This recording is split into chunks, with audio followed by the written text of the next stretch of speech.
बुजुर्ग माता पिता पर किया अत्याचार तो संपत्ति से हो जाएंगे बेदखल। नियमावली में संशोधन पर हो रहा है विचार। बुजुर्ग माता पिता पर अत्याचार किया तो उनकी संपत्ति से बेदखली संभव हो जाएगी। आज इसी को लेकर हम चर्चा करेंगे। उससे पहले नमस्कार, मैं हूं राजेश शर्मा और आप भारत चक्र न्यूज देख रहे हैं। यूपी सरकार माता पिता भरण पोषण नियमावली में संशोधन पर विचार कर रही है।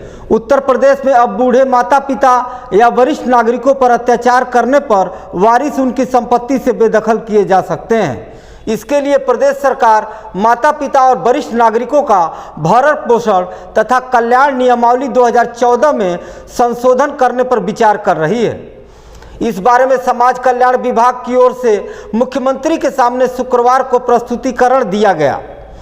प्रदेश सरकार प्रस्तावित संशोधनों पर महाधिवक्ता की सलाह लेकर आगे बढ़ेगी। उत्तर प्रदेश में केंद्र सरकार के माता पिता और वरिष्ठ नागरिकों का भरण पोषण तथा कल्याण अधिनियम 2007 को स्वीकार करते हुए वर्ष 2014 में नियमावली लागू की गई थी।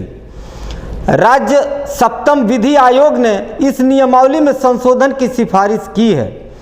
आयोग का मानना है कि यह नियमावली केंद्रीय अधिनियम के उद्देश्यों को हासिल करने के लिए पर्याप्त साबित नहीं हो रही है।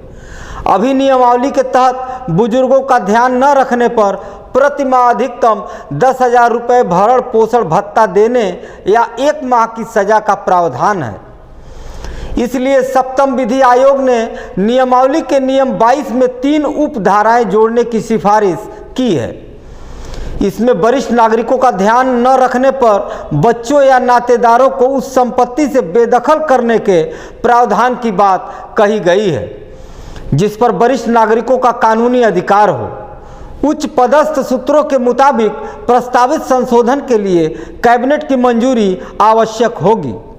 वरिष्ठ नागरिकों की समस्याओं की सुनवाई के लिए हर तहसील में एसडीएम की अध्यक्षता में अधिकरण और जिले में डीएम की अध्यक्षता में अपील अधिकरण है। प्रस्तावित संशोधनों में कहा गया है कि वरिष्ठ नागरिक अपनी संपत्ति से किसी की बेदखली के लिए अधिकरण को आवेदन दे सकते हैं।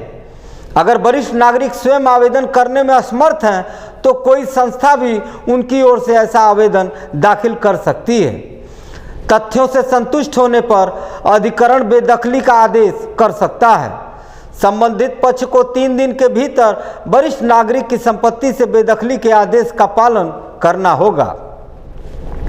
ऐसा न किए जाने पर पुलिस की मदद से संपत्ति से बेदखल करने की प्रक्रिया पूरी कर संपत्ति वरिष्ठ नागरिक को सौंप दी जाएगी। आज की खबरों में बस इतना ही। कल फिर मिलते हैं देश दुनिया की बड़ी खबरों के साथ। आप देखते रहिए भारत चक्र न्यूज। नमस्कार, जय हिंद।